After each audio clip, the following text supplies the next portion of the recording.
Este es el primer curso para los estudiantes realmente novatos en el tema del Python y vamos a iniciar con algunas cosas básicas que van a permitir reconocer las principales herramientas y funcionalidades del Python como primer paso para poder desarrollar actividades cada vez más elaboradas. Entonces, por ejemplo, aquí en el caso de Linux, Python ya viene instalado por defecto.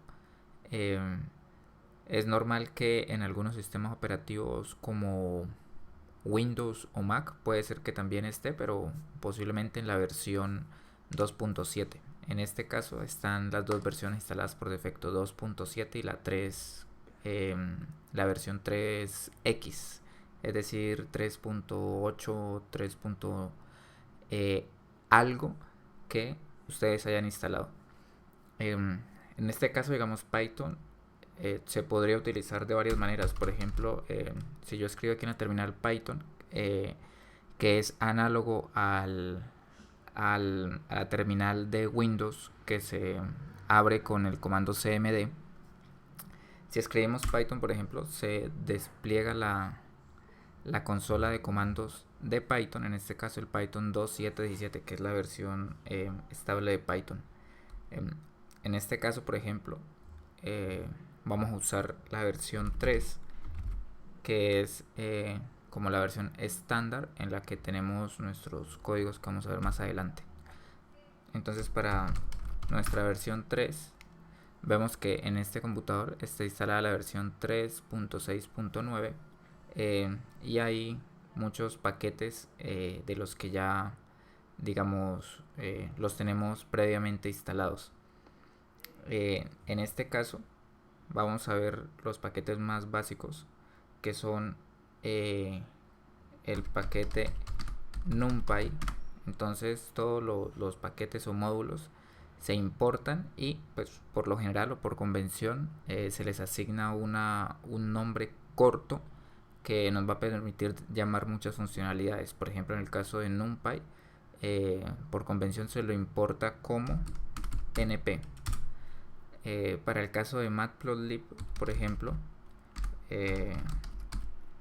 se lo importa como plt. Ahora vamos a ver que por ejemplo, para el caso de Matplotlib podemos importar una librería o una sublibrería que es el pplot, la cual nos va a permitir dibujar. Dentro de Matplotlib hay muchas otras, pero en específico esta. Entonces, en este caso esa la llamaremos plt. De tal manera que, por ejemplo, si yo creo una lista, de nombre X, entonces a la lista yo le puedo dar varios elementos, por ejemplo 10, 20, 30, 40, 50.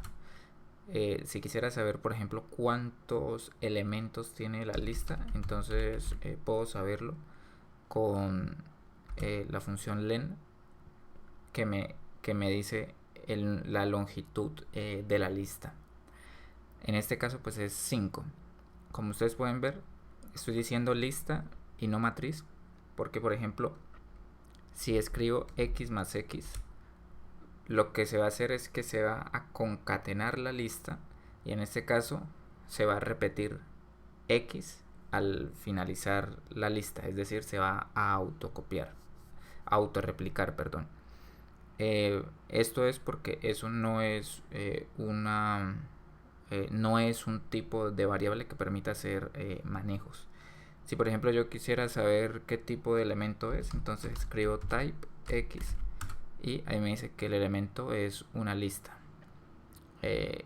Como ya tenemos importada la librería o módulo NumPy, entonces lo que yo podría hacer es convertir esa lista en un vector, o sí, en un vector.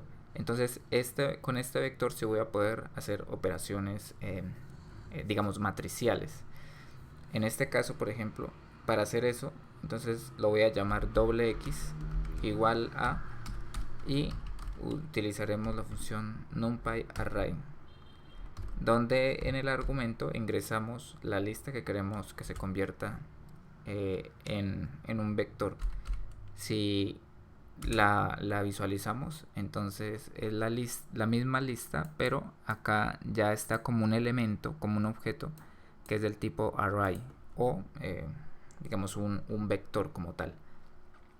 Este pues es un vector fila. Por ejemplo, si quisiéramos hallar la traspuesta, escribimos xx.t y obtendremos el vector columna.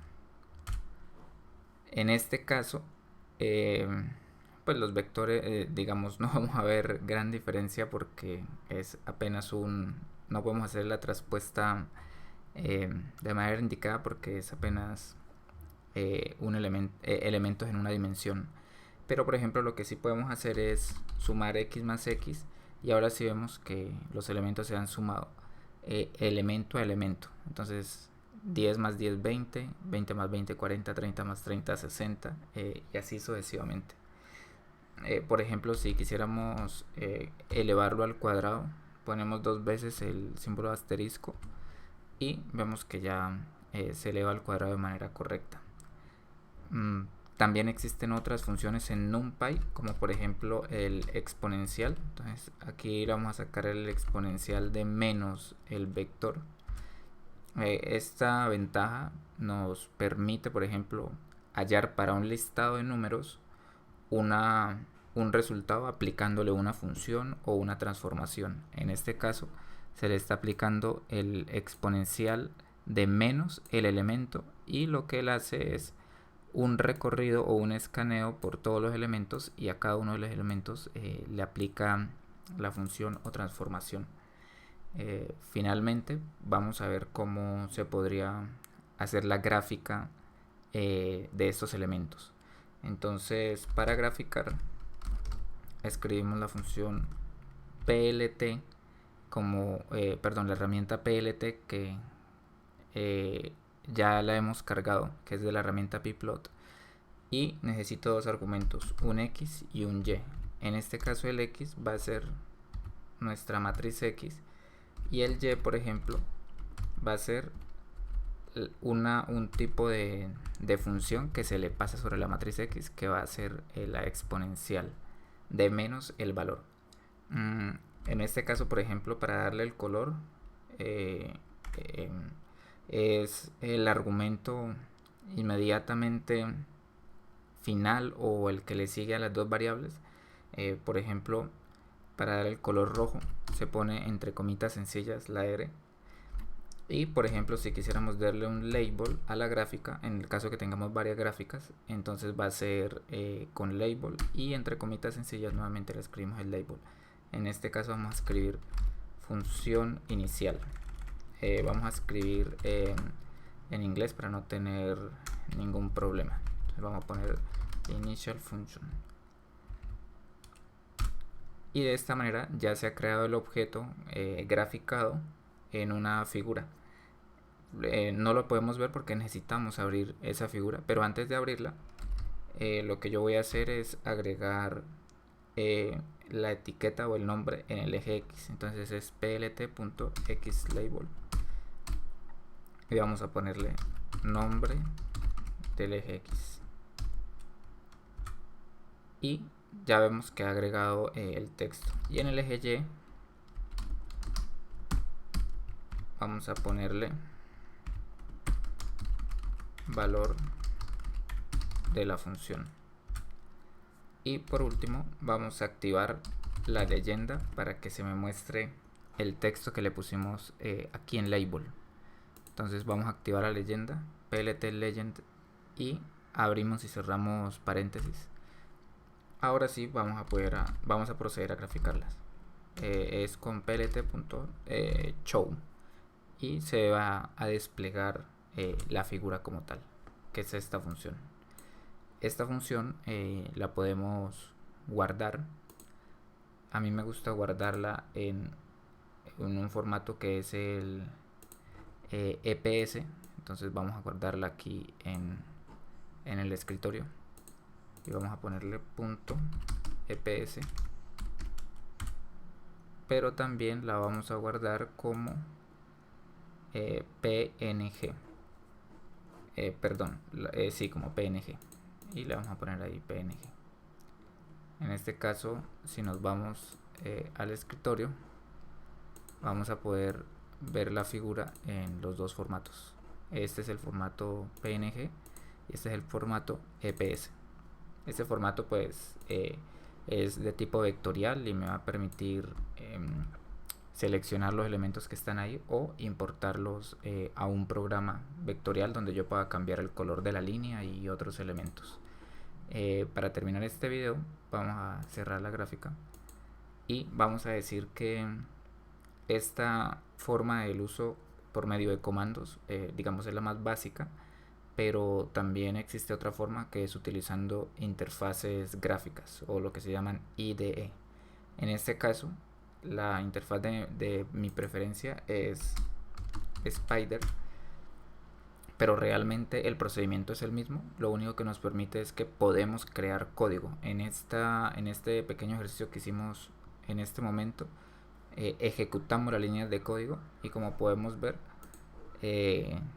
por ejemplo, no puedo borrar esto o no podría de aquí crear un script fácilmente. Entonces con Spyder podemos crear un script en esta parte y cada vez que queramos ejecutarlo lo podemos correr aquí con run file o run selection, que me ejecuta una línea en específico y el resultado va a ser compilado en la consola i/a, que tiene nuestra misma versión de Python y por lo tanto los mismos módulos y librerías que instalemos las vamos a poder ejecutar acá. Entonces en el siguiente video vamos a usar la IDE para hacer scripts un poquito más elaborados cada vez, donde nos permita guardar el script y ejecutarlo o enviarlo por correo o subirlo a la nube. Entonces espero que les haya gustado. Cualquier duda me pueden escribir.